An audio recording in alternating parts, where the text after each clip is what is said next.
Maths में हमेशा ध्यान रखना कि आप जितने क्वेश्चंस कर सकते हो उतने क्वेश्चंस आपको सॉल्व करने ही करने हैं। सारे पॉसिबल ऑर्डर्ड पेयर के कोई सबसेट को हम बोलते हैं रिलेशन। सिमेट्रिक की बात कब होती है कि अगर a कॉमा b रिलेटेड है तो b कॉमा a भी रिलेटेड होना चाहिए। रिलेशन एंड फंक्शन से टॉपिक अलग है लेकिन उसी चैप्टर में है और इससे भी आप एक क्वेश्चन एक्सपेक्ट करोगे ही। हेलो बच्चा लोग, कैसे हो सभी? Welcome to this amazing platform of NCERT वाला। और आज से हम लोग माइंड मैप सीरीज का स्टार्ट करने जा रहे हैं। माइंड मैप सीरीज क्या है बेटा? आपको बहुत ही शॉर्ट में एक चैप्टर की पूरी समरी, सारे इंपॉर्टेंट पॉइंट्स, कैसे क्वेश्चंस आप एक्सपेक्ट कर सकते हो, किस तरीके से प्रोसीड करना है इस चैप्टर में, ये सारी चीजें कम से कम टाइम इंटरवल में दिया जाएगा ताकि आप एक बार शॉर्ट रिवीजन कर पाओ इस चैप्टर का कि हाँ इसमें ये टॉपिक था और ऐसा क्वेश्चन आए तो इसको इस तरीके से करना है। Again this mind map series is for students जिनको चैप्टर को शॉर्ट में एक बार देखना है कि क्या क्या टॉपिक्स हैं इस चैप्टर में और उन टॉपिक्स में कौन कौन सी इंपॉर्टेंट प्रॉपर्टीज एंड इंपॉर्टेंट फॉर्मूले हैं। मैथ्स में हमेशा ध्यान रखना कि आप जितने क्वेश्चंस कर सकते हो उतने क्वेश्चंस आपको सॉल्व करने ही करने हैं। हाँ, रिवीजन के लिए हम जरूर प्रॉपर्टीज, डेफिनेशंस, फॉर्मूलेस को देख सकते हैं एक बार, ठीक है? तो फर्स्ट चैप्टर है हमारा क्लास 12th का first chapter which is relation and function. Relation and function अगर आप चैप्टर को ध्यान से देखेंगे तो ये चैप्टर में बहुत ही लिमिटेड टॉपिक्स हैं और हर टॉपिक्स अपने इंडिविजुअली इंपॉर्टेंट है क्योंकि इस चैप्टर का वेटेज अच्छा खासा रहता है और आपको हर टॉपिक पर फोकस करते हुए क्वेश्चन को सॉल्व करना आना चाहिए। तो रिलेशन एंड फंक्शन को हम कौन कौन से पार्ट में डिवाइड कर सकते हैं जरा देखो। सबसे पहले आता है रिलेशन एंड इट्स टाइप्स, ठीक है? जब आप एग्जाम की बात कर रहे हो, आप जब बोर्ड एग्जाम देने जाओगे तो रिलेशन एंड इट्स टाइप पर आप डेफिनेटली एक क्वेश्चन एक्सपेक्ट कर सकते हो, ठीक है? आप रिलेशन एंड इट्स टाइप पर डेफिनेटली एक क्वेश्चन आने ही वाला है। तो हमको सिर्फ रिलेशन क्या होता है और उसके जो इंपॉर्टेंट टाइप्स है उनको कैसे सॉल्व करना है ये सीख लिया तो हमारे पास रिलेशन एंड इट टाइप्स वाला टॉपिक कवर हो जाएगा। नेक्स्ट है फंक्शन एंड इट टाइप। ये जो है ये हिडन पावर वाला चैप्टर है। हिडन पावर वाला चैप्टर है का क्या मतलब है? इसका मतलब है अगर आपने फंक्शंस देखे हैं और उसके टाइप समझ लिए, अगर आप फंक्शंस को अच्छे से समझते हो तो इंडिविजुअली इस चैप्टर का क्वेश्चन तो ठीक है आएगा, आपको टाइप्स ऑफ फंक्शन पे क्वेश्चन आ सकता है ना? लेकिन साथ ही साथ आने वाले जो चैप्टर्स हैं, inverse trigonometric functions, differentiation, limits, continuity, application of derivative, integration, ये सारे कहीं ना कहीं फंक्शन से रिलेटेड चैप्टर्स हैं, ठीक है? तो अगर आपको function and its types clear होता है तो आप उन चैप्टर्स को बहुत आसानी से डील कर सकते हो क्योंकि मैथ्स में हर चीज बहुत ज्यादा कनेक्टेड रहती है। तो आप ऐसा कभी मत सोचना कि हम ये चैप्टर छोड़ के ये चैप्टर कर ले। हर चैप्टर का बेसिक आपका स्ट्रांग होना चाहिए, तभी आप बहुत अच्छे से हर चैप्टर में कॉन्फिडेंट फील कर पाओगे। ऑलराइट, थर्ड है कॉम्पोजिशन ऑफ फंक्शन, है ना, एंड इन्वर्टिबल फंक्शन। ये टॉपिक से आपको डेफिनेटली एक क्वेश्चन आने वाला है, composition of function and invertible function. And finally हमारे पास है बाइनरी ऑपरेशन। बाइनरी ऑपरेशन से आपको डेफिनेटली एक क्वेश्चन आने वाला है, ठीक है? आपके पास relation and its types, function and its types, composition of function, invertible function और बाइनरी ऑपरेशन, यानी हमारा रिलेशन एंड फंक्शन टॉपिक में ये चैप्टर में ये 5 टॉपिक्स जो हैं ये बहुत ज्यादा इंपॉर्टेंट होते हैं। इन 5 टॉपिक्स को अगर आपने अच्छे से देख लिया, अगर इन 5 टॉपिक्स पे कमांड हो गई, यानी ये चैप्टर आप बोल सकते हो कि मैम हमारी तरफ से तो ये चैप्टर हमारा सॉल्व हो गया है। ऑलराइट, तो स्टार्ट करें। सबसे पहले रिलेशन एंड इट्स टाइप्स, है ना? तो रिलेशन क्या होता है बेटा? रिलेशन क्या होता है? देखो, एक सेट है तुम्हारे पास, दूसरा सेट है तुम्हारे पास। सेट यानी कि इसमें कुछ एलिमेंट्स होंगे, वेल डिफाइंड एलिमेंट्स, इसमें कुछ एलिमेंट्स होंगे, वेल डिफाइंड एलिमेंट्स, ठीक है? दोनों का क्रॉस प्रोडक्ट करके तुम एक ऑर्डर्ड पेयर बनाते हो। दोनों का क्रॉस प्रोडक्ट करके ऑर्डर्ड पेयर बनाते हो, तो सारे पॉसिबल ऑर्डर्ड पेयर के कोई सबसेट को हम बोलते हैं रिलेशन। यानी रिलेशन की स्टैंडर्ड डेफिनेशन क्या होती है? रिलेशन की स्टैंडर्ड डेफिनेशन क्या होती है? It is a subset of A cross B. It is a subset of A cross B, जहां पे ए एक सेट है, बी एक सेट है ना, और क्रॉस यानी कार्टेशियन प्रोडक्ट कर रहे हैं दोनों सेट का, यानी ऑर्डर्ड पेयर बना रहे हैं। अब रिलेशन हम लोग बनाते कैसे? हमको हमेशा दो सेट ऐसे नहीं दिए जाते, हमको रिलेशन एक डेफिनेशन के तौर पर दिया जाता है। जैसे कि रिलेशन बनाना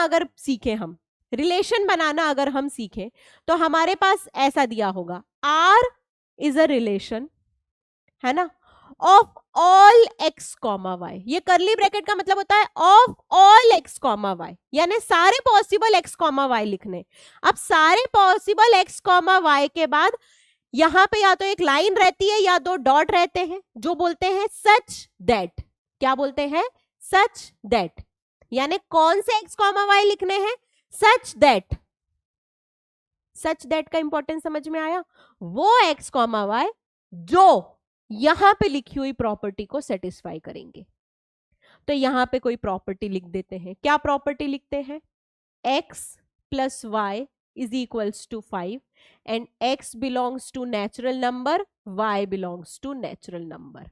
ओ हो, ये रिलेशन बन गया। कैसे बना?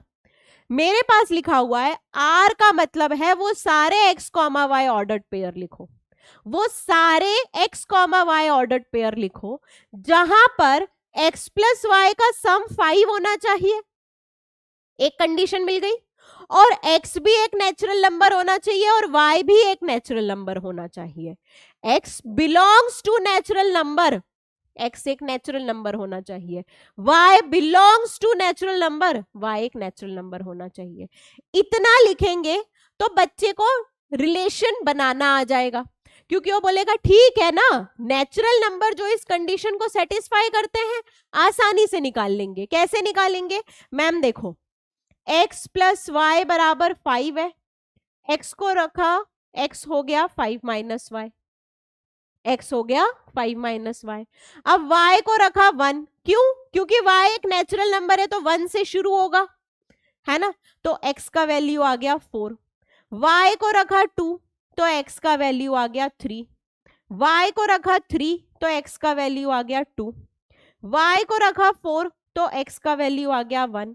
y को रखा 5, y को 5 रख सकते हैं क्या? जरा देखो, y को अगर 5 रखा, y को अगर 5 रखा तो x का वैल्यू आ जा रहा है 0, जो कि वैलिड नहीं है। इसलिए रेड पेन से लिखा है कि ऐसा नहीं हो सकता। x 0 क्यों नहीं आ सकता? क्योंकि x भी एक नेचुरल नंबर होना चाहिए, x भी एक नेचुरल नंबर होना चाहिए। तो हमको ये बात पता चल गई कि y केवल आप 1 से लेके 4 तक ही लिख सकते हो। अब हमको लिखना है ऑर्डर्ड पेयर, तो ऑर्डर्ड पेयर क्या है? मैम x कॉमा वाई लिख दो, x कॉमा वाई, पहले x बाद में y, 4 comma 1, 3 comma 2, 2 comma 3, 1 comma 4। ये हो गया आपका रिलेशन, ये हो गया आपका रिलेशन, है ना। तो आज के बाद आपको कभी भी कोई रिलेशन की डेफिनेशन देखने को मिले, आपको कुछ नहीं करना है, ऑर्डर्ड पेयर बनाने हैं x comma y, ordered pair बनाने हैं सच दैट। कैसे ऑर्डर्ड पेयर? जो सच दैट के बाद वाली सारी कंडीशन को सेटिस्फाई करे। सारी कंडीशन सेटिस्फाई होनी चाहिए, ऐसा नहीं कि एक हो रही है दूसरी नहीं हो रही है। x भी नेचुरल होना चाहिए, y भी नेचुरल होना चाहिए, और साथ ही साथ x प्लस वाई 5 होना चाहिए, x प्लस वाई 5 होना चाहिए। ठीक है, तो हमने रिलेशन बनाना तो सीख लिया, बहुत अच्छे से सीख लिया। अब नेक्स्ट एक इंपॉर्टेंट टर्म आता है हमारे पास, एम्प्टी रिलेशन। ओहो, एम्प्टी रिलेशन, है ना। और एक टर्म आता है यूनिवर्सल रिलेशन।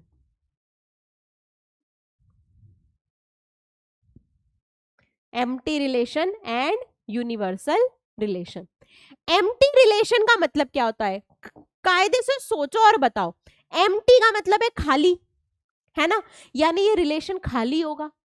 खाली होगा यानी इसमें कोई एलिमेंट होगा ही नहीं, इसमें कोई एलिमेंट होगा ही नहीं। तुम बोलोगे मैम ऐसा रिलेशन थोड़ी बन सकता है। मैं बनाती हूँ रिलेशन। देखो, x comma y such that x divided by y is natural number. जहां पे कौन से सेट पे बन रहा है ये रिलेशन? 2 3 5। कौन से सेट पे बन रहा है? 2 3 5, है ना? यानी x comma y belongs to A. ये भी लिख लो आगे, x comma y belongs to A. अब देखो मैंने क्या किया, मैंने बोला ए सेट में से x और y उठाने हैं तुमको। यानी तुम्हारे x और y या तो 2 हो सकते हैं, या 3 हो सकते हैं, और या फिर 5 हो सकते हैं, है ना? या तो x और y 2 3 एंड 5 हो सकते हैं। और तुमसे बोल दिया है x divided by y natural होना चाहिए, और x बराबर y नहीं हो सकता। x divided by y natural होना चाहिए और x बराबर y नहीं हो सकता। तो तुम बोलोगे मैम देखो, x को 2 लेंगे तो y को 3 ले सकते हैं या 5 ले सकते हैं, y को 2 नहीं ले सकते। क्यों? क्योंकि x बराबर y नहीं होना चाहिए। तो x अगर 2 है तो y 3 है, 5 है, तो ये हो गया 2/3 2/5। क्या 2/3 नेचुरल नंबर होता है? नहीं मैम। क्या 2/5 नेचुरल नंबर होता है? नहीं मैम। आई बात समझ? ठीक है। इसी तरीके से x को 3 लेंगे तो y को या तो 2 ले सकते हैं या 5 ले सकते हैं, 3 तो ले नहीं सकते हैं। तो x को 3 लिया तो आ जाएगा आपके पास y2 यानी 3/2, y5 यानी 3/5। क्या 3/2 3/5 नेचुरल है? नहीं है। ऐसे ही क्या 5/2 5/3 नेचुरल है? नहीं है। यानी तुम 2 3 और 5 में से कोई सा भी एलिमेंट लो और दोनों को डिवाइड करो, है ना? सेम नहीं होना चाहिए, दोनों को डिवाइड करो तो नेचुरल नंबर नहीं मिलेगा। तो ये रिलेशन हमेशा एम्प्टी रहेगा, इस रिलेशन में कोई भी एलिमेंट नहीं आने वाला है। वहीं पर यूनिवर्सल रिलेशन में सारे एलिमेंट से रिलेटेड होते हैं। यानी कि यूनिवर्सल रिलेशन में जो भी सेट लोगे तुम, हर एलिमेंट से रिलेटेड होगा। जैसे मैंने एक सेट लिया a बराबर 1 2 3, ठीक है। अब इस ए सेट पर रिलेशन डिफाइन किया है x comma y such that x plus y is an integer, और x और y a को बिलोंग करते हैं, ठीक है। यानी तुमसे बोला गया है ए सेट में से ऐसे दो एलिमेंट्स लो, जिनका सम इंटीजर हो। मैम 1 + 1 भी इंटीजर होता है, 1 + 2 भी इंटीजर होता है, 1 + 3 भी इंटीजर होता है, 2 + 1 भी इंटीजर होता है, 2 + 2 भी इंटीजर होता है, 2 + 3 भी इंटीजर होता है, 3 + 1 भी इंटीजर होता है, 3 + 2 भी इंटीजर होता है, और 3 + 3 भी इंटीजर होता है। मैम ये तो सारे एलिमेंट्स ही आ रहे हैं आपके रिलेशन में, सारे पॉसिबल एलिमेंट्स आ रहे हैं। तो इसको हमने क्या नाम दे दिया? Universal relation. क्या नाम दिया बेटा? Universal relation. तो एम्प्टी रिलेशन और यूनिवर्सल रिलेशन, ये दो टर्म समझ में आ गई अच्छे से? Empty relation and universal relation, ठीक है। नेक्स्ट हमारे पास टाइप्स ऑफ रिलेशन, है ना? रिलेशन की डेफिनेशन समझ में आ गई, तो नेक्स्ट आता है टाइप्स ऑफ रिलेशन।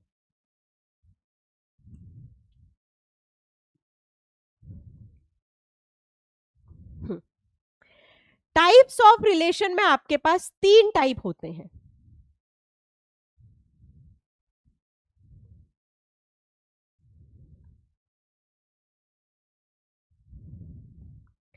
पहला टाइप है रिफ्लेक्सिव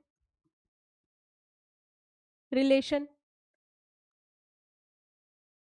दूसरा टाइप है सिमेट्रिक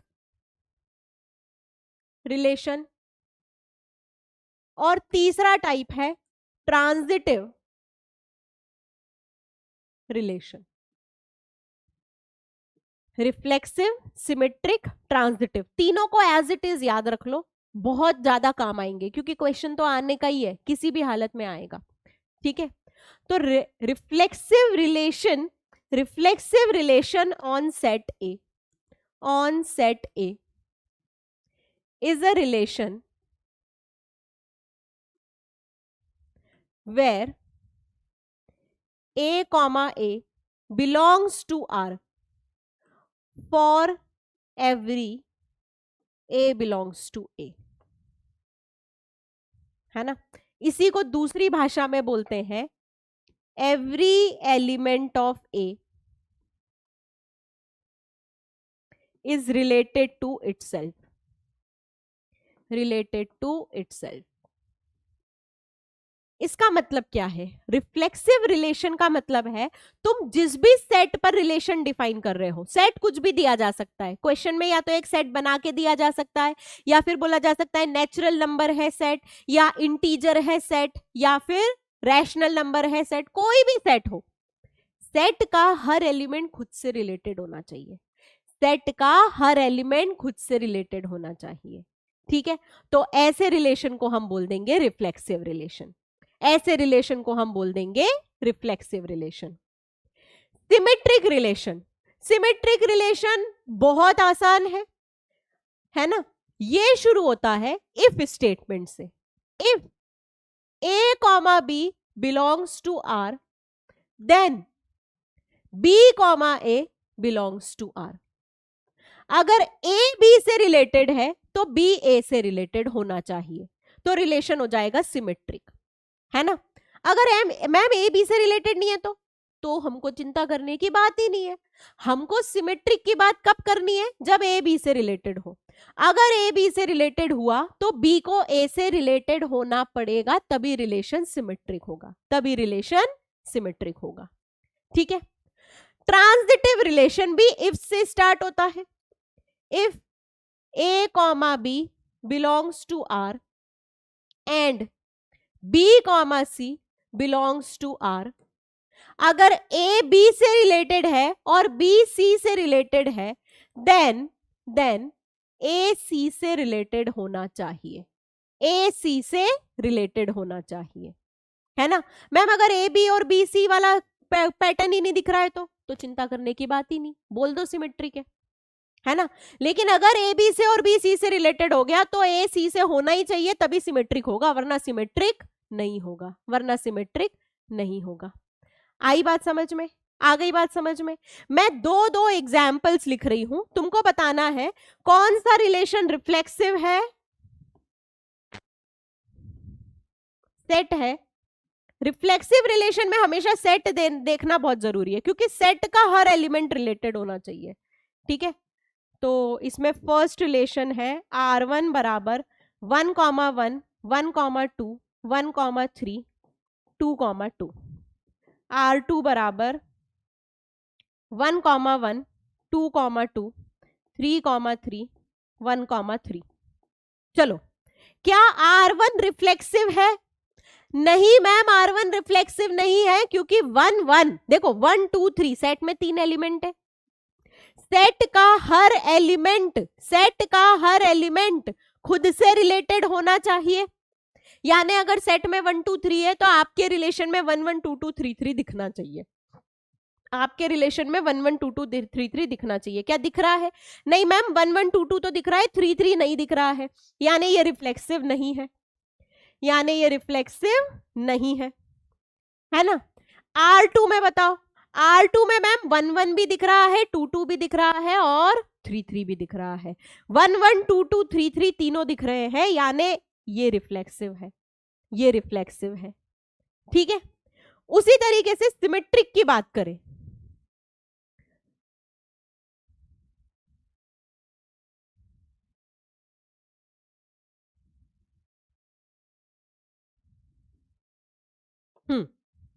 क्या ये रिलेशन सिमेट्रिक है? क्या ये रिलेशन सिमेट्रिक है? देखो मैम, अगर 1 2 है रिलेशन में तो 2 1 भी होना चाहिए, यानी है 2 3 है तो 3 2 भी होना चाहिए, और अगर 1 3 है तो 3 1 भी होना चाहिए, यानी हर a कॉमा b के लिए एक b कॉमा a रिलेशन में होना चाहिए। क्या वैसा हो रहा है? हाँ वैसा हो रहा है, यानी ये सिमेट्रिक है, यानी ये रिलेशन सिमेट्रिक है।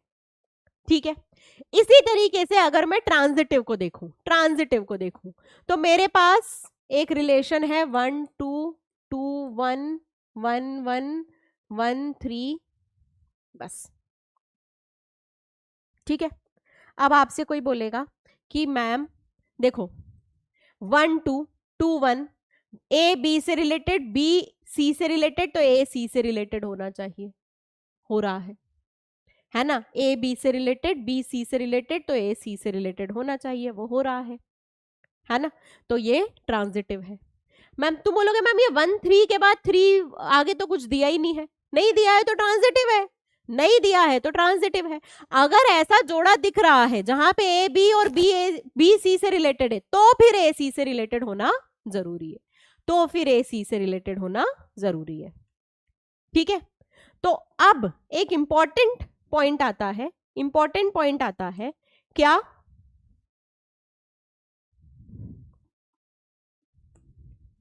a relation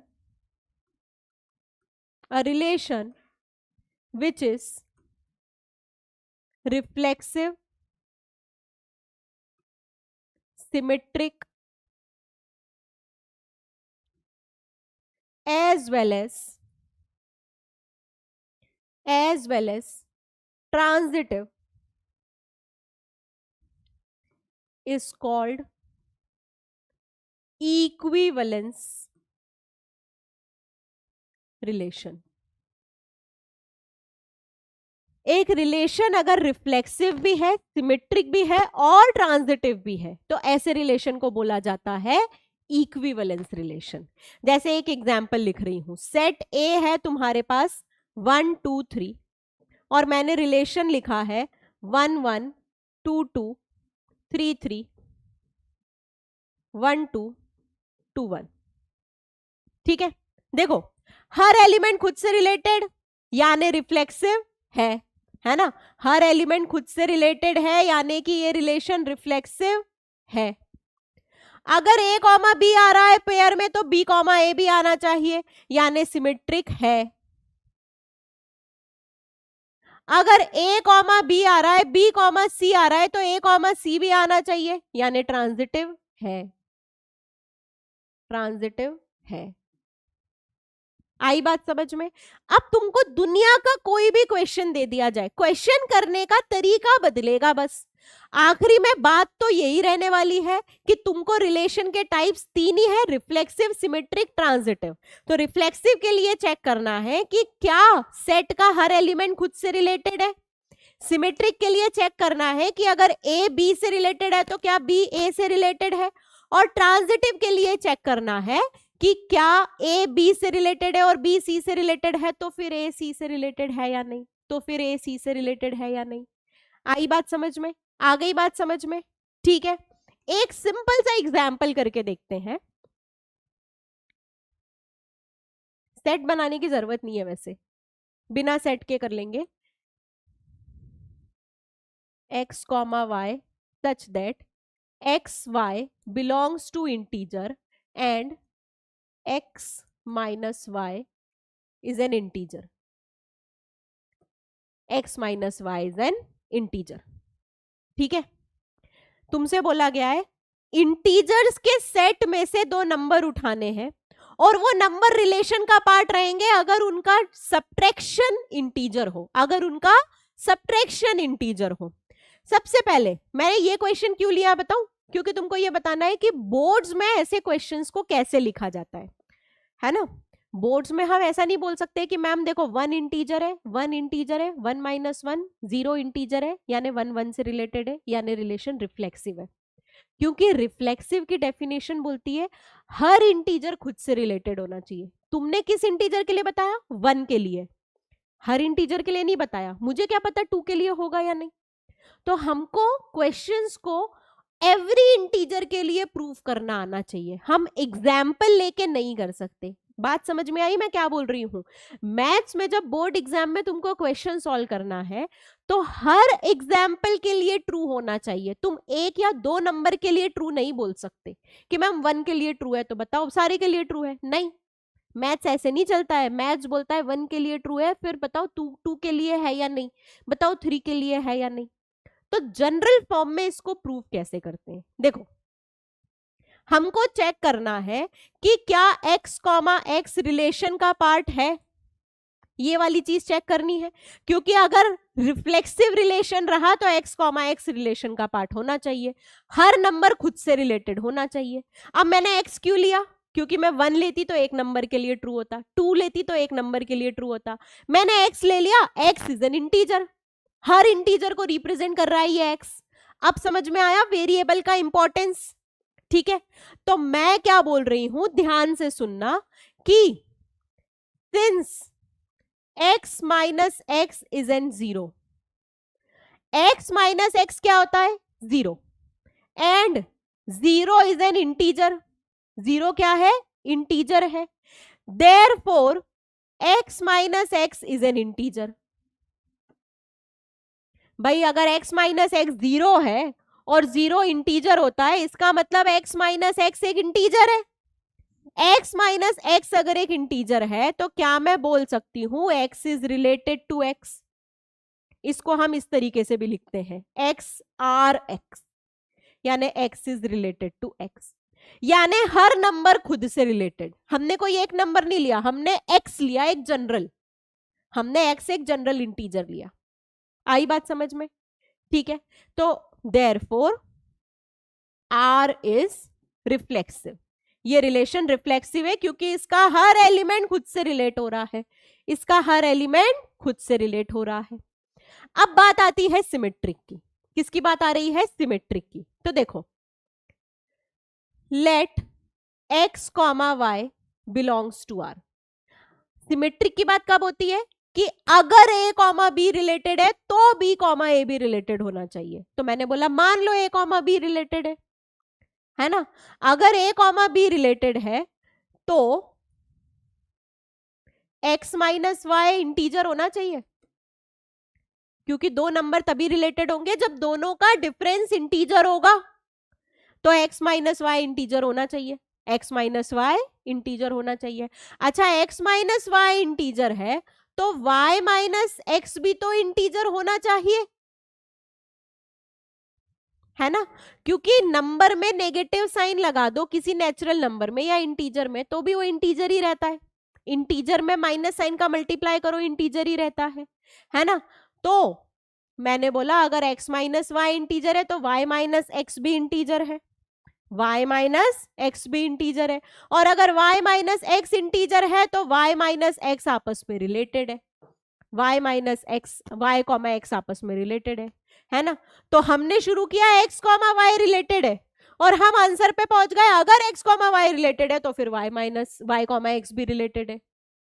यानी ये तो रिलेशन क्या हो गया? सिमेट्रिक। ये रिलेशन क्या हो गया? सिमेट्रिक। आई बात समझ में? ठीक है, इसी तरीके से ट्रांजिटिव पर जाते हैं।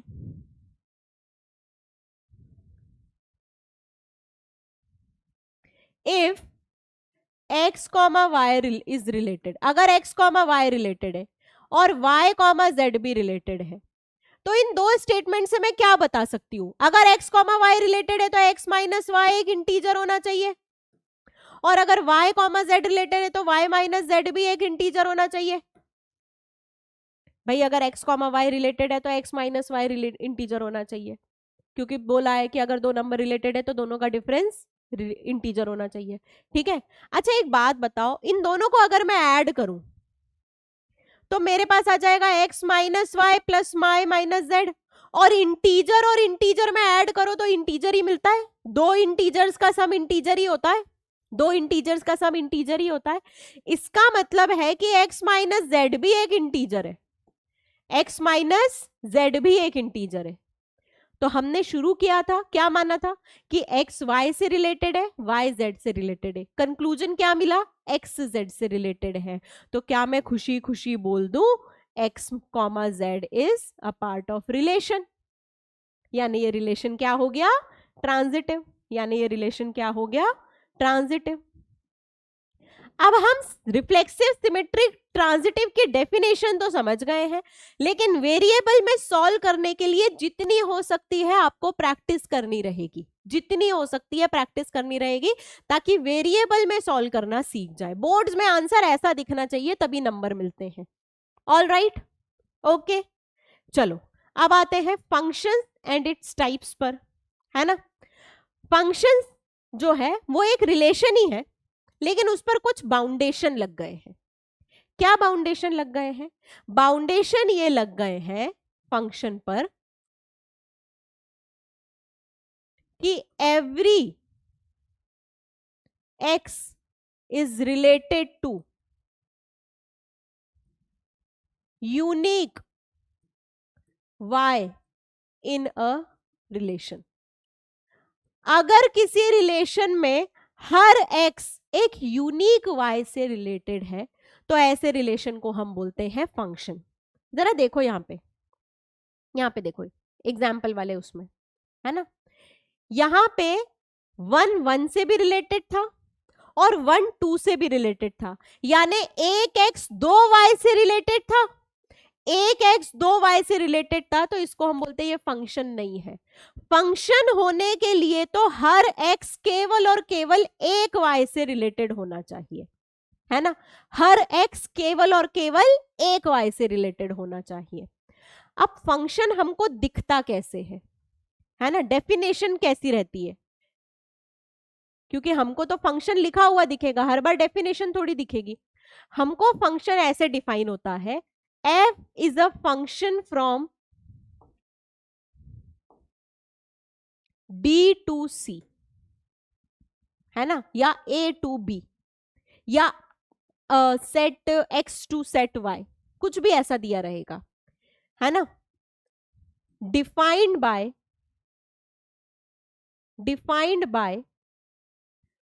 y बराबर fx। ओ हो, अब आ गए हम असली फंक्शन पे।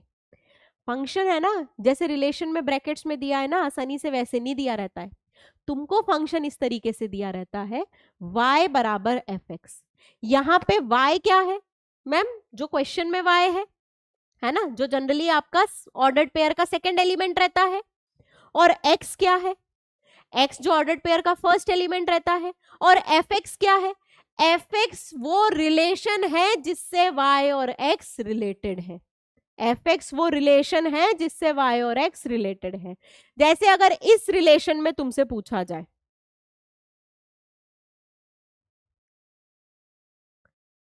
y और x कैसे रिलेटेड है, इसमें पूछा जाए, तो तुम बोल दोगे मैम y है 5 माइनस एक्स, y है 5 माइनस एक्स, तो इस केस में fx क्या हो गया, 5 माइनस एक्स, उस केस में fx क्या हो गया, 5 माइनस एक्स। तो हमेशा तुमको फंक्शन कैसा दिखेगा, y बराबर fx, जहां पे fx है डेफिनेशन जिससे y और x रिलेटेड है। अलग अलग डेफिनेशन होगी, अलग अलग रूल होंगे, जो रूल है उस हिसाब से फंक्शन बनाना है। वह भाई हो सकता है y हो 5 माइनस एक्स, हो सकता है y हो एक्स स्क्वायर, हो सकता है y हो एक्स क्यूब, यानी कि तुमको x की वैल्यू का क्यूब लिखोगे तो y मिलेगा, x की वैल्यू का स्क्वायर लिखोगे तो y मिलेगा, x की वैल्यू को 5 में से माइनस करोगे तो y मिलेगा। ठीक, आई बात समझ में। यहां पे d क्या होता है, यहां पे d क्या होता है, d होता है डोमेन ऑफ फंक्शन। क्या होता है, डोमेन ऑफ फंक्शन। डोमेन का मतलब होता है x की कौन सी वैल्यूज ले सकते हो, x की कौन सी वैल्यूज ले सकते हो, ठीक है। और यहां पे c क्या होता है, यहां पे c क्या होता है, c होता है कोडोमेन ऑफ फंक्शन। क्या होता है, कोडोमेन ऑफ फंक्शन। इसका मतलब होता है y की कौन सी वैल्यूज ले सकते हो, y की वैल्यूज किस सेट में से आएगी, है ना। इसको ऐसे लिख दो, y का सेट, y का सेट, ठीक है। यानी आज के बाद तुमको कभी भी कोई फंक्शन ऐसा दिखा, f is a function such that r to r, यानी रियल नंबर से रियल नंबर है ना, r टू z यानी रियल नंबर से इंटीजर है, एन टू एन यानी नेचुरल नंबर से नेचुरल नंबर है, यानी एक्स की वैल्यू भी नेचुरल होनी चाहिए और वाई की वैल्यू भी नेचुरल होनी चाहिए। आ गई बात समझ? आ गई बात समझ? तो हम आते हैं टाइप्स ऑफ फंक्शन पे। हम आते हैं टाइप्स ऑफ फंक्शन पे। बेसिकली दो टाइप होते हैं, 1 1, ठीक है, और दूसरा टाइप होता है ऑन टू। दूसरा टाइप होता है ऑन टू, ठीक है। एक फंक्शन को 1 1 कब बोलते हैं? इसको सबसे आसान भाषा में सुनो, every y has unique x। Her y एक यूनिक x से कनेक्टेड है। यूनिक x से कनेक्टेड है का मतलब है एक y पर एक ही x मिलना चाहिए, एक y पर एक ही x मिलना चाहिए, है ना। जैसे मैं अगर एक फंक्शन बना रही हूं 1 1 1 2, सॉरी ये तो फंक्शन ही नहीं हुआ, 1 1 2 3 4 5 6 3, ठीक है। तो तुम इस फंक्शन को ध्यान से देखोगे और तुम बोलोगे मैम ये फंक्शन तो है लेकिन ये 1 1 फंक्शन नहीं है। क्यों 1 1 फंक्शन नहीं है? क्योंकि मैम देखो 1 के साथ 1 है, यानी y बराबर 1 पर x बराबर 1 है, y बराबर 5 पर x बराबर 4 है, लेकिन y बराबर 3 पर x 2 भी हो सकता है और 6 भी हो सकता है, यानी एक ही y की वैल्यू के लिए 2 x की वैल्यू है। जबकि 1 1 फंक्शन बोलता है अगर y एक है तो x भी एक होना चाहिए, y एक है तो x भी एक होना चाहिए, ठीक है। इसको हम सॉल्व कैसे करते हैं? हम बोलते हैं अगर y की वैल्यू बराबर है, यानी f ऑफ x1 बराबर f ऑफ x2 है ना। y क्या होता है? fx होता है, तो y1 हो जाएगा f ऑफ x1 बराबर f ऑफ x2। तो इसको सॉल्व करने पर x1 बराबर x2 ही आना चाहिए और कोई आंसर नहीं आना चाहिए। अगर y की वैल्यू बराबर है तो x की वैल्यू भी बराबर आनी चाहिए। यहां पे देखो y की वैल्यू 3 है तो x की वैल्यू 2 और 6 हो सकती है ना, एक जगह 2 एक जगह 6। ऐसा नहीं चलेगा, ऐसा नहीं चलेगा। तो जब भी फंक्शन को 1 1 प्रूव करना है हम बोलेंगे y1 बराबर y2 है, y1 बराबर y2 है, तो उसको सॉल्व करो, x1 बराबर x2 आएगा, तो आंसर ट्रू है। आपका फंक्शन 1 1 है, आपका फंक्शन 1 1 है, ठीक है। आई बात समझ में? फंक्शन ऑन टू कब होता है? फंक्शन ऑन टू जब होता है जब every y has a x। इसका मतलब क्या है? इसका मतलब है जो मैंने कोडोमेन लिखी थी ना, कोडोमेन यानी y का सेट, वो सारी वैल्यूज के लिए कोई ना कोई x के सेट में से वैल्यू मिलनी चाहिए। वो सारे वैल्यूज के लिए x सेट में से कोई ना कोई वैल्यू मिलनी चाहिए, तब तुम बोल सकते हो फंक्शन ऑन टू है ना। तो फंक्शन ऑन टू के लिए हम बोलते हैं every y has a x। जैसे कि देखो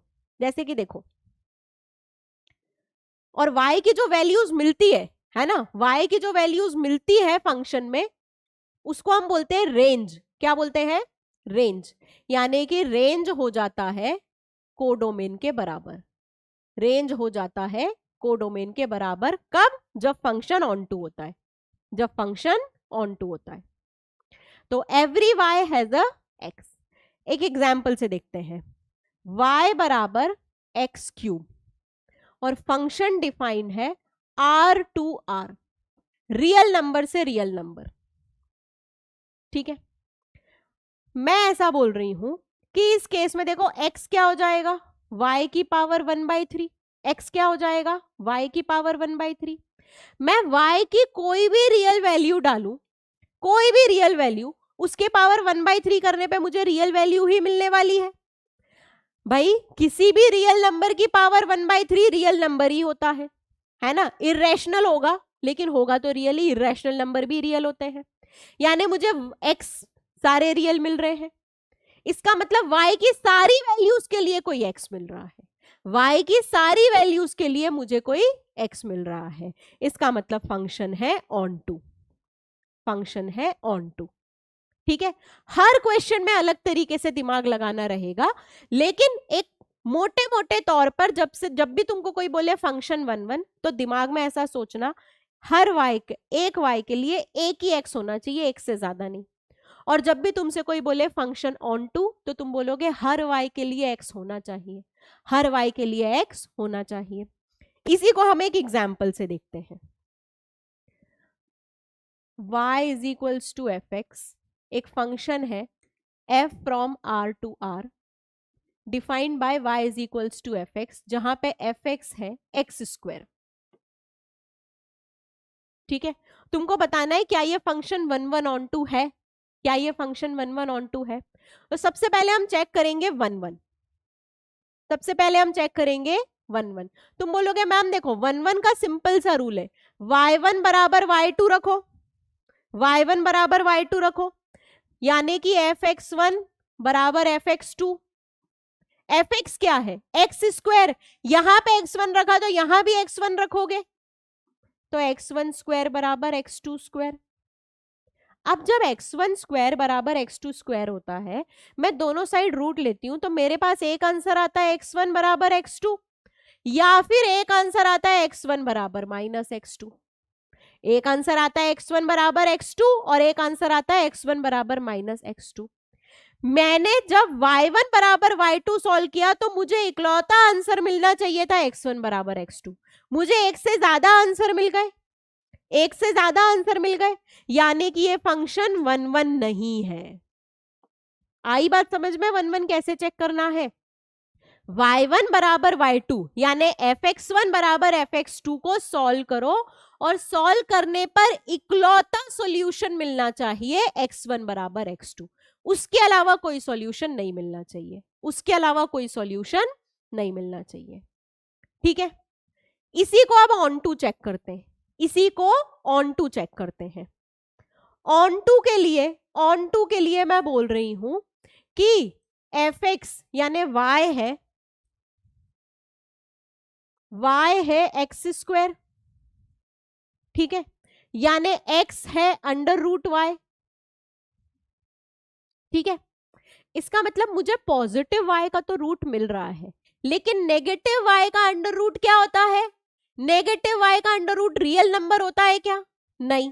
इसका मतलब नेगेटिव y के लिए मुझे कोई भी रियल नंबर यानी कोई भी x नहीं मिल रहा है। देखो क्वेश्चन में पहली लाइन में ही लिख दिया जाता है कि x केवल रियल हो सकता है, x केवल रियल हो सकता है। तो अगर मैं y की वैल्यू नेगेटिव रखती हूं तो मुझे x कभी भी रियल नहीं मिलेगा, यानी कि y केवल और केवल ग्रेटर देन 0 होना चाहिए। तो इसकी रेंज तो क्या आ गई, इसकी रेंज आ गई, रेंज यानी y की वैल्यूज कौन सी पॉसिबल है, y की वैल्यूज तो 0 से इंफिनिटी ही पॉसिबल है, लेकिन x की वैल्यूज तो लेकिन कोडोमेन में तो y की का सेट ऑल रियल नंबर है। तो क्या कोडोमेन और रेंज बराबर है, क्या कोडोमेन और रेंज बराबर है, नहीं है, तो फंक्शन ऑन टू नहीं है। ठीक है, इसको ऐसे सोचो कि मैम नेगेटिव y के लिए कोई x है ही नहीं, और हमने बोल दिया ऑन टू होने के लिए हर y के पास एक x होना चाहिए।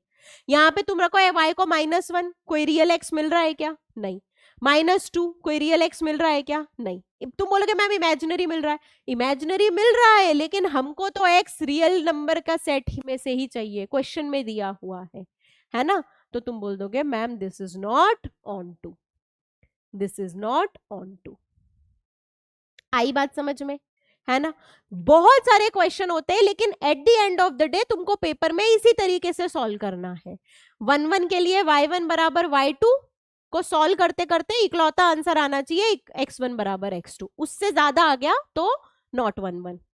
और ऑन टू के लिए ये बताना है कि हर y के लिए x वैलिड है या नहीं, कौन सा x, जो क्वेश्चन में दिया होगा, है ना। यहाँ पे अगर नेचुरल होता तो तुम बोलते कि अच्छा नेचुरल x में से ही x मिलना चाहिए हर y के लिए। आ गई बात समझ में, आ गई बात समझ। चलो आगे बढ़ते हैं, आगे बढ़ते हैं। कॉम्पोजिशन ऑफ फंक्शन, कॉम्पोजिशन का सिंपल सा मतलब होता है एक फंक्शन के अंदर दूसरे फंक्शन को पुट करना। यानी अगर एक फंक्शन दिया हुआ है एफ एक्स बराबर एक्स स्क्वायर और दूसरा फंक्शन दिया हुआ है जी एक्स बराबर साइन एक्स, ठीक है। अब तुमसे कोई बोलेगा F of ji of F x, ji of F x यानी जी फंक्शन में एक्स की जगह एफ एक्स रखना है ना। जी फंक्शन क्या है, साइन एक्स, तो साइन एक्स में एक्स की जगह एफ एक्स रखेंगे। एफ एक्स क्या है, एफ एक्स है एक्स स्क्वायर, तो ये हो गया sine of x square, sine of x square. वहीं पे कोई बोल देगा एफ ऑफ जी एक्स, अब ये एफ ऑफ जी एक्स अलग बात हो गई, अब तुमको एफ फंक्शन में एक्स की जगह जी एक्स रखना है, तो ये हो जाएगा एक्स स्क्वायर की जगह जी एक्स का होल स्क्वायर। जी एक्स क्या था, साइन एक्स, यानी ये हो गया साइन एक्स का होल स्क्वायर, साइन एक्स का होल स्क्वायर। क्या ये दोनों बराबर है, नहीं, साइन ऑफ एक्स स्क्वायर अलग चीज होता है, साइन स्क्वायर एक्स या साइन एक्स का होल स्क्वायर अलग चीज होता है ना। तो f of g x ji of F x के बराबर हो ऐसा बिल्कुल भी जरूरी नहीं है। बस कॉम्पोजिशन का मतलब ध्यान रखो, एक फंक्शन के अंदर दूसरे फंक्शन को पुट करना रहेगा, एक फंक्शन के अंदर दूसरे फंक्शन को पुट करना रहेगा। इसको शॉर्ट फॉर्म में बोलते हैं गॉफ, इसको शॉर्ट फॉर्म में बोलते हैं फॉग। अगर तुमको बोल दिया जाए एफ ऑफ एफ एक्स यानी फॉफ, और गॉग हो जाएगा जी ऑफ जी एक्स, तो एफ ऑफ एफ एक्स हो जाएगा एफ फंक्शन में एक्स की जगह एफ एक्स रखो, यानी एफ एक्स का स्क्वायर, यानी एक्स स्क्वायर का स्क्वायर, एक्स की पावर 4, एक्स की पावर 4, ठीक है। आई बात समझ में। तो कॉम्पोजिशन, कभी भी दो फंक्शन का कॉम्पोजिशन कोई करने को बोले तुम बोलोगे कुछ नहीं मैम, एक फंक्शन को दूसरे फंक्शन के अंदर पुट करना है, एक फंक्शन को दूसरे फंक्शन के अंदर पुट करना है। यानी अब मैं बोल सकती हूं कि f of g x is not equals to g of F x. भाई f of g x ji of F x के बराबर नहीं होता है, ऐसा कोई जरूरी नहीं है कि दोनों बराबर हो, है ना। इसका मतलब composition is not commutative, it is not commutative। commutative का मतलब होता है a प्लस बी बराबर b plus a, a into b बराबर b इंटू ए, तो commutative नहीं है ना, क्योंकि g of f of g के बराबर नहीं है, ठीक है। But composition is associative, composition is associative। कैसे एसोसिएटिव होता है, ma'am f of ji of h, तीन फंक्शन है, तो आप एक काम करो, पहले जी ऑफ एच करो बाद में f of ji of h करो, या फिर पहले एफ ऑफ जी करो बाद में f of ji of h करो, एक ही बात है। तीन फंक्शन में सीक्वेंस वाइज कैसे भी कॉम्पोजिशन कर सकते हो, पहले इन दोनों का कॉम्पोजिशन बाद में एच लाओ, या फिर पहले इन दोनों का कॉम्पोजिशन बाद में इसको एफ के अंदर डालो। आई बात समझ में। हाँ, ध्यान ये रखना है कि जी के अंदर एच जाएगा और एफ के अंदर जी ऑफ एच जाएगा, जी के अंदर एच जाएगा और एफ के अंदर जी ऑफ एच जाएगा। ऑल राइट, क्लियर है, ठीक है। If a function is if a function is 1 1 and onto, if a function is 1 1 and onto, then if a function या 2 लिख सकते हो, if two functions are 1 1 and onto, then their composition is also 1 1 and onto। इसका उल्टा statement भी सही है, अगर दो फंक्शन 1 1 onto है तो उनका कॉम्पोजिशन भी 1 1 onto होगा, या किसी दो फंक्शन का कॉम्पोजिशन 1 1 onto है तो इंडिविजुअली दोनों फंक्शंस भी 1 1 onto रहेंगे, इंडिविजुअली दोनों फंक्शंस भी 1 1 onto रहेंगे। आ गई बात समझ, ठीक है। अब if a function is 1 1 and onto, it is called invertible और बाइजेक्टिव। क्या बोलते हैं उसको? अगर एक फंक्शन 1 1 भी है और ऑन टू भी है तो उसको हम बोलते हैं इनवर्टिबल या बाइजेक्टिव। इनवर्टिबल और बाइजेक्टिव, ठीक है। ये वर्ड्स है, ये वर्ड्स ध्यान रखना है कि इनवर्टिबल या बाइजेक्टिव फंक्शन कब होता है? जब फंक्शन 1 1 भी हो और ऑन टू भी हो। सिर्फ 1 1 फंक्शन का एक और नाम है इंजेक्टिव। क्या नाम है? इंजेक्टिव। और सिर्फ ऑन टू फंक्शन का एक नाम है सर्जेक्टिव। तो क्वेश्चन में आया सर्जेक्टिव तो समझ जाओ ऑन टू के बारे में पूछा है, इंजेक्टिव आया तो 1 1 के बारे में पूछा है, और बाइजेक्टिव आया तो 1 1 ऑन टू दोनों के बारे में पूछा है। 1 1 ऑन टू दोनों के बारे में पूछा है, ठीक है। तो अगला टॉपिक हमारा जो है इनवर्टिबल फंक्शन, यहीं से कनेक्ट हो गया। इनवर्टिबल फंक्शन वो फंक्शन होते हैं जो 1 1 और ऑन टू दोनों होते हैं, है ना। तो आज के बाद तुमसे पूछा जाए कि function is invertible, if function is invertible, तो तुम क्या बोलोगे? इसका मतलब कि ये 1 1 भी है और ऑन टू भी है, 1 1 भी है और ऑन टू भी है, तभी वो इन्वर्टिबल होंगे, तभी वो इन्वर्टिबल होंगे। तुमसे कोई बोले अच्छा इन्वर्टिबल पता चल गया 1 1 ऑन टू है, अब इनवर्स निकाल के बताओ, इनवर्स निकाल के बताओ। कोई दिक्कत वाली बात नहीं है, इनवर्स निकालना दुनिया की सबसे अच्छी इजी चीज है। y बराबर अगर fx दिया हुआ है तो x बराबर fy हो जाता है इस फंक्शन का इनवर्स।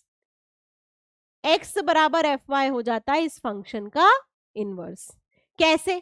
अगर तुमको दिया हुआ है y बराबर 2x माइनस 3, तो कुछ मत करो, x को y के फॉर्म में रिप्रेजेंट करो, तो तुम्हारे पास आ जाएगा 2x is equals to y plus 3, या फिर x is equals to y plus 3 upon 2, और आखिरी में x और y को इंटरचेंज कर लो। या आखिरी में इंटरचेंज क्यों किया? क्योंकि हमको फंक्शन ऐसे ही देखना पसंद है, y बराबर fx देखना ही पसंद है, हम x बराबर fy नहीं देख पाते। तो हमने क्या किया? y बराबर x प्लस 3/2। ये दोनों फंक्शन एक दूसरे के इनवर्स हो गए, ये दोनों फंक्शन एक दूसरे के इनवर्स हो गए, ठीक है। जैसे कि एक फंक्शन दिया हुआ है y बराबर x plus 1 upon x minus 1, और तुमसे बोला इसका इनवर्स कैलकुलेट करना है, इसका इनवर्स कैलकुलेट करना है, तो क्रॉस मल्टीप्लाई करो, ये हो जाएगा yx माइनस y और ये हो जाएगा x प्लस 1। x को इधर लाओ, y को इधर लाओ, तो तुम्हारे पास आ गया yx minus x is equals to y plus 1। इन दोनों में से x कॉमन ले लो, तो ये हो गया y प्लस 1, तो x हो गया y plus 1 upon y minus 1। आखिरी स्टेप क्या है इनवर्स की? x और y को इंटरचेंज करना, तो ये हो जाएगा y बराबर x plus 1 upon x minus 1। ये दोनों फंक्शन एक दूसरे के इनवर्स हो गए। तुम बोलोगे मैम ये तो एक ही फंक्शन लिखा हुआ है, ये अलग अलग नहीं लिखा हुआ है। हाँ ये एक ही लिखा हुआ है, और इसी को लेके क्वेश्चन आ जाएगा, prove that this function is inverse of itself. क्या बोला मैंने? Prove that this function is inverse of itself. तो तुम इनवर्स निकालोगे और वही की वही फंक्शन आएगा, तो तुम बोलोगे hence proved this function is inverse of itself. खुद ही का इनवर्स है वो खुद ही का इनवर्स है। आई बात समझ? ठीक है। तो इनवर्स का जो प्रोसेस है हमारा वो हमेशा कांस्टेंट है, सेम है। क्या है प्रोसेस? हमको y बराबर fx में x बराबर fy लिखना है, x को अकेला करना है, सारी y की टर्म्स एक तरफ, सारी y की टर्म्स एक तरफ, ठीक है।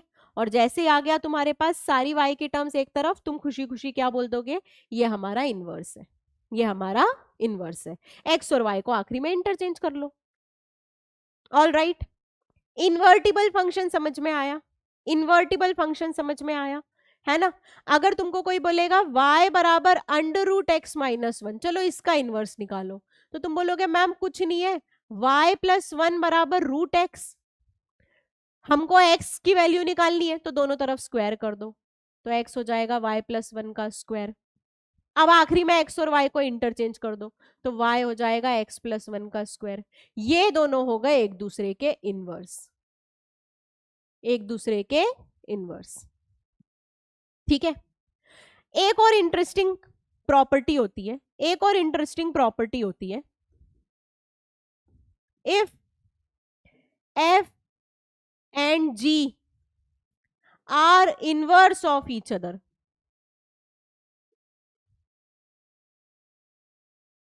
अगर f और g फंक्शन एक दूसरे के इनवर्स होते हैं तो f ऑफ gx या g ऑफ fx बराबर होता है जो आइडेंटिटी फंक्शन के बराबर होता है। आइडेंटिटी फंक्शन यानी y बराबर x, तो आइडेंटिटी फंक्शन होता है x, तो f ऑफ gx या g ऑफ fx x होता है। देखना इसमें x की जगह ये फंक्शन पुट करके देखना, x आ जाएगा। कॉम्पोजिशन किया ना तुमने, एक फंक्शन में x की जगह दूसरा फंक्शन डाला तो कॉम्पोजिशन किया, तो इनवर्स फंक्शन का कॉम्पोजिशन हमेशा x के बराबर आता है ना। f ऑफ gx या g ऑफ fx हमेशा क्या आने वाला है, x। f of gx plus g of fx हमेशा आएगा x। ऐसी एक प्रॉपर्टी है, f ऑफ gx का इनवर्स होता है g inverse of f inverse, g inverse of f inverse, यानी कॉम्पोजिशन का होल इनवर्स करना है तो ये हो जाता है बाद वाले फंक्शन के इनवर्स में पहले वाले फंक्शन के इनवर्स का कॉम्पोजिशन, उल्टा करके कॉम्पोजिशन करो, इसका इनवर्स निकालो, इसका इनवर्स निकालो और उल्टा कर दो, कॉम्पोजिशन उल्टा कर दो, ठीक है। यहाँ पे g f के अंदर है तो यहाँ पे f इनवर्स g इनवर्स के अंदर आ जाएगा। आ गई बात समझ? ऑल राइट, तो ये हमने इनवर्स टॉपिक में जो जो इंपॉर्टेंट प्रॉपर्टी है और किस तरीके से निकालना है ये चीज देखी। फाइनली हमारे पास आता है binary operation. Relation and function से टॉपिक अलग है लेकिन उसी चैप्टर में है और इससे भी आप एक क्वेश्चन एक्सपेक्ट करोगे ही करोगे, तो और सबसे इजी है, मतलब इजीएस्ट, जो बोलते हैं ना इजीएस्ट मार्क्स पूरे पेपर में, जो कुछ क्वेश्चन होते हैं जो इजी मार्क्स देते हैं, ये उनमें से है, बस आपको पता होना चाहिए।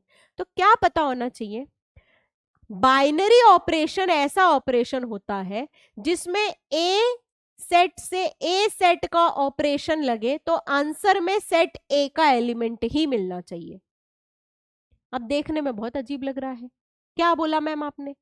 मैंने बोला एक ऐसा ऑपरेशन जिसमें ए और ए में डेफिनेशन लगाने पर ए का ही एलिमेंट मिल जाए, ए और ए में डेफिनेशन लगाने पर ए का ही एलिमेंट मिल जाए। मतलब जैसे कि एक सेट है ए 1 2 3, ठीक है, मैंने बोला कि मुझे एक ऑपरेशन लगाना है। क्या ऑपरेशन लगाना है? ऑपरेशन होगा a comma b such that, operation होगा a comma b such that a plus b is equals to 5, a plus b is equals to 5। तो यहां पे अब ऑपरेशन लगाओ, सेट ए के दो एलिमेंट लेने हैं, या a plus b is equals to let's say natural number, a plus b is natural number, है ना। मैंने a प्लस बी में ऑपरेशन लगाया जहां पे a plus b natural number है, तो तुम a प्लस बी करोगे तो आएगा 1 प्लस 2 3, मैम 3 तो इसी सेट में है ना। लेकिन जैसे ही किया तुमने 2 प्लस 3 5, तो 2,3 आपके रिलेशन में तो है, 2,3 में आपने रिलेशन तो बनाया, लेकिन इसका आंसर इस सेट में नहीं आया, इसका आंसर इस सेट में नहीं आया। और अगर आंसर इस सेट में नहीं आया तो क्या ये बाइनरी ऑपरेशन है? नहीं है। यानी जिन भी दो एलिमेंट को आप ऑपरेशन में ले रहे हो उन पर ऑपरेशन लगाने के बाद आंसर आपका सेट ए से ही आना चाहिए, आंसर आपका सेट ए से ही आना चाहिए। आ गई बात समझ में? आ गई बात समझ में? तो बाइनरी ऑपरेशन बहुत इजी रहेगा क्योंकि आप बस सॉल्व करोगे और सॉल्व करने पर आपको आंसर जो है वो उसी सेट में से मिलेगा। जैसे ये एग्जाम्पल लेते हैं, सेट ए है 1 2 और मैंने ऑपरेशन लगाया ए कॉमा बी पे which is minimum of a and b.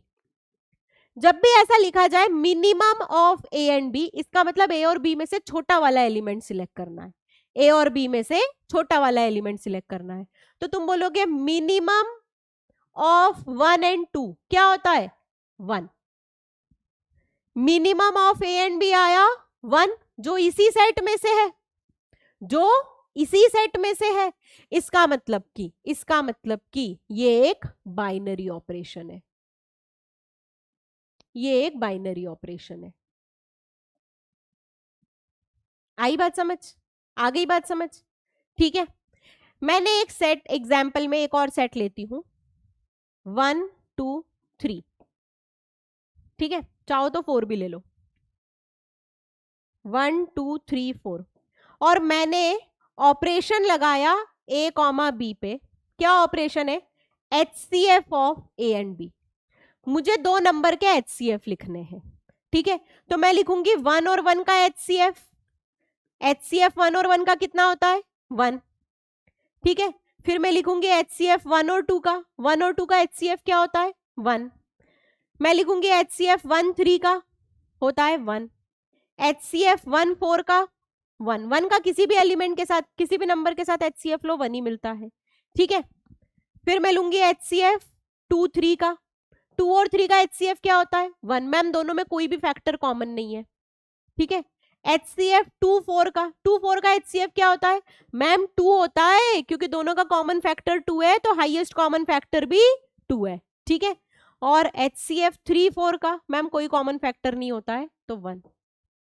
मुझे एक बात बताओ, ऑपरेशन लगाने के बाद जो आंसर आया, ऑपरेशन लगाने के बाद जो आंसर आया, क्या वो आंसर मेरे सेट में से आ रहा है? यस मैम, 1 और 2 दोनों इस सेट से आ रहे हैं। इसका मतलब ये बाइनरी ऑपरेशन है, इसका मतलब ये बाइनरी ऑपरेशन है। तो बाइनरी ऑपरेशन में तुम बोलोगे मैम कुछ नहीं है, क्वेश्चन रीड करो, ऑपरेशन लगाओ और ऑपरेशन लगाने पर आंसर तुम्हारा उसी सेट का एलिमेंट आना चाहिए। जैसे कि रियल नंबर्स में मैं ऑपरेशन लगा रही हूं a प्लस बी बराबर r, तो दो रियल नंबर्स का सम रियल नंबर ही आता है, यानी a और b अगर रियल है तो a प्लस बी भी रियल है। तो रियल नंबर्स में ऑपरेशन लगाने पर आंसर रियल नंबर से आया, इसका मतलब बाइनरी ऑपरेशन है, इसका मतलब बाइनरी ऑपरेशन है। वहीं पर अगर नेचुरल नंबर में मैं ऑपरेशन लगा रही हूं a माइनस बी बराबर नेचुरल, दो नेचुरल नंबर का सम हमेशा नेचुरल नहीं होता है, डिफरेंस सॉरी, सम तो नेचुरल होता है, दो नेचुरल नंबर का डिफरेंस कभी भी नेचुरल नंबर जरूरी नहीं है हो, इंटीजर भी हो सकता है, 2 माइनस 3 माइनस 1 होता है। तो ये एक बाइनरी ऑपरेशन नहीं है क्योंकि नेचुरल नंबर्स लिए तुमने ऑपरेशन लगाया लेकिन आंसर में नेचुरल नंबर नहीं मिला, आंसर में नेचुरल नंबर नहीं मिला। आई बात समझ? ठीक है। अब बाइनरी ऑपरेशन में प्रॉपर्टी होती है, क्या होती है? कॉम्यूटेटिव। कॉम्यूटेटिव का मतलब है ए और बी या बी और ए में ऑपरेशन लगाओ तो सेम आंसर आए, है ना। जैसे कि नेचुरल नंबर्स का सम 2 प्लस 3 बराबर 3 प्लस 2 होता है ना। लेकिन अगर मैं इंटीजर्स का डिफरेंस देखूं तो 1 माइनस 2 2 माइनस 1 है तो दोनों इंटीजर पर बराबर नहीं है, 1 माइनस 2 2 माइनस 1 के बराबर नहीं होता है, तो कॉम्यूटेटिव नहीं है। कॉम्यूटेटिव का मतलब है ए और बी में ऑपरेशन लगाओ या बी और ए में ऑपरेशन लगाओ, एग्जैक्टली सेम आंसर आना चाहिए, ठीक है। और एसोसिएटिव, एसोसिएटिव का मतलब होता है ए बी सी, आप किसी भी सीक्वेंस में ऑपरेशन लगाओ आंसर सेम आना चाहिए। तो अगर ये कंडीशन सेटिस्फाई हो रही है then binary operation is commutative, अगर नहीं सेटिस्फाई हो रही है तो वो ऑपरेशन कॉम्यूटेटिव नहीं होगा। अगर ये कंडीशन सेटिस्फाई हो रही है then binary operation is associative, अगर नहीं सेटिस्फाई हो रही है तो वो एसोसिएटिव नहीं होगा, वो एसोसिएटिव नहीं होगा। सिमिलरली हमारे पास एक होता है आइडेंटिटी एलिमेंट। आइडेंटिटी एलिमेंट ई का मतलब क्या होता है? आइडेंटिटी एलिमेंट का मतलब क्या होता है?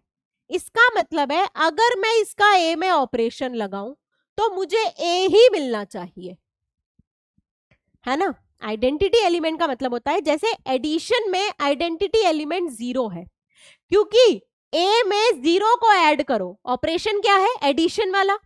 ए में 0 को ऐड करो या 0 में ए को ऐड करो, ए ही मिलेगा, तो 0 हो जाएगा identity element of addition. Multiplication का आइडेंटिटी एलिमेंट होता है 1, क्योंकि ए में 1 को मल्टीप्लाई करने पर या 1 में ए को मल्टीप्लाई करने पर ए ही मिलता है, तो ये हो गया आइडेंटिटी एलिमेंट, ठीक है। और फाइनली आपके पास आता है इनवर्स, है ना। तो मैं बोल दूंगी B is inverse of A if A star B equals to E। B को A का इनवर्स बोलेंगे जब A और B में ऑपरेशन लगाने पर आइडेंटिटी एलिमेंट मिल जाए। A और B में ऑपरेशन लगाने पर आइडेंटिटी में एलिमेंट मिल जाए।